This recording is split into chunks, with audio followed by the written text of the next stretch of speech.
warahmatullahi wabarakatuh. Perkenalkan, nama saya Angela Fesbiana, saya dari kelas A3. Baiklah, di sini saya akan menyampaikan kembali materi pada kuliah pakar yang dilakukan pada tanggal 1 Agustus kemarin. Baiklah, materi pertama itu di sini disampaikan oleh Bapak Arif dengan judul materinya itu toksikologi klinik dan pemeriksaan nafsa.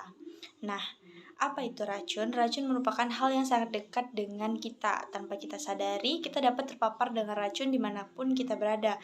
Contohnya saja terpapar racun asap rokok, asap kendaraan, paparan merkuri, paparan radiasi UV, dan paparan dari lainnya. Nah, kemudian di sini ada nafsa. Nafsa merupakan salah satu obat-obatan yang bersifat toksik. Salah satu dari nafsa di sini tuh ada narkoba yang semakin hari itu semakin meningkat variannya.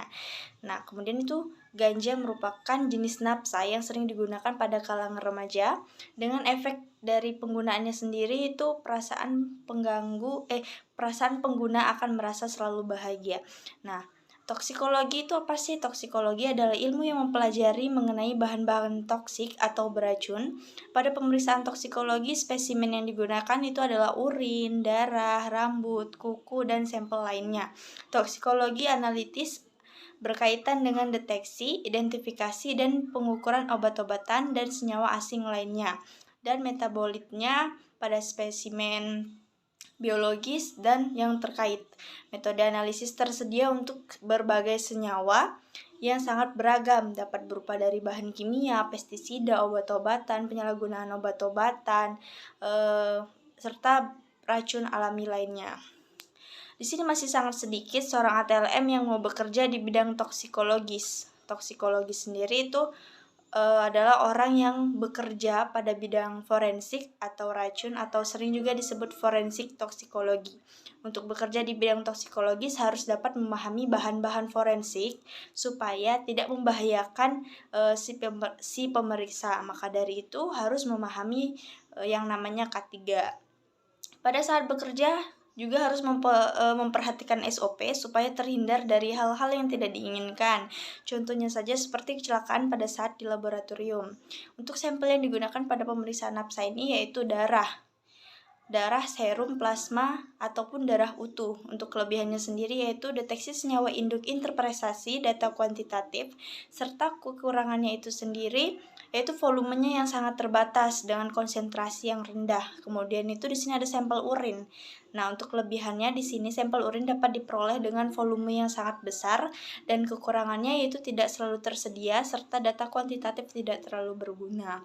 Kemudian di sini ada aspirasi lambung, yaitu cairan yang ada di dalam perut. Dengan kelebihannya itu mungkin mengandung berbagai racun di dalam jumlah yang sangat besar, sedangkan kekurangannya sendiri itu sangat bervariasi.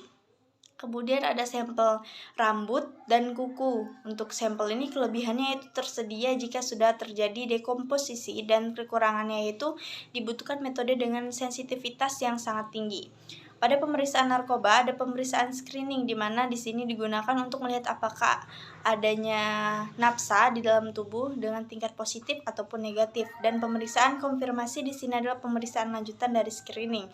Pemeriksaan ini digunakan untuk menentukan dosis yang tergantung pada tubuh si pengguna. Untuk pemeriksaan narkoba sendiri banyak caranya yang dapat dilakukan. Contohnya itu menggunakan pemeriksaan KLT, kromatolapis tipis, merupakan salah satu analisis kualitatif dari suatu sampel yang ingin dideteksi dengan memisahkan komponen-komponen sampel berdasarkan perbedaan kepolaran. KLT sendiri merupakan pemeriksaan yang digunakan untuk melihat ada atau tidaknya suatu nafsa pada sampel. Nah, untuk materi yang kedua itu dengan judul Upaya BNN dalam Pemberantasan Narkoba dengan Kolaborasi Bersama Laboratorium Diagnostik. Nah, di sini tugas dari BNN itu sendiri memberantas narkotika. Hal ini merupakan tugas pokok dari BNN. Narkoba dapat beredar di mana saja, contohnya di asrama, tempat yang paling aman saja narkoba dapat masuk. Negara Indonesia merupakan negara yang sangat berada pada fase darurat narkoba, di mana tingkat kerawanan terkaitan penyalahgunaannya narkoba itu sangat meningkat. Nah, faktor yang dapat mempengaruhinya itu di sini mudahnya masuk ke negara Indonesia dan menyebar luas ke seluruh wilayah Indonesia itu gara-gara faktor geografis. Faktor geografis dapat memudahkan narkoba masuk ke negara Indonesia. Narkoba secara tidak langsung dapat menjadi pembunuh massal yang dapat merusak manusia, terutama fungsi dari kerja otak serta fungsi-fungsi tubuh lainnya. Di Indonesia, penggunaan narkoba terbanyak adalah itu anak muda. Indonesia menjadi negara yang menjadi pasar internasional narkoba dikarenakan banyaknya permintaan dan pasokan saling berdekatan dan berkaitan. Untuk mengurangi penggunaan narkoba, BNN berupaya untuk menyediakan tempat untuk rehabilitas penggunaan narkoba. Dengan adanya upaya ini dapat membantu orang yang telah kecanduan narkoba untuk pulih, namun bukan sembuh. Setelah itu rehabilitas orang tersebut akan dibantu dalam masalah yang menjadi akar pertama dia mengonsumsi narkoba. Contohnya saja, orang yang telah direhabilitas ia akan membutuhkan pekerjaan, maka pihak BNN akan membantu sampai ia mendapatkan pekerjaan. Hal itu dilakukan supaya orang tersebut tidak kembali mengonsumsi nafsa. Itulah pemaparan materi yang dapat saya sampaikan. Sekian, terima kasih. Wassalamualaikum warahmatullahi wabarakatuh.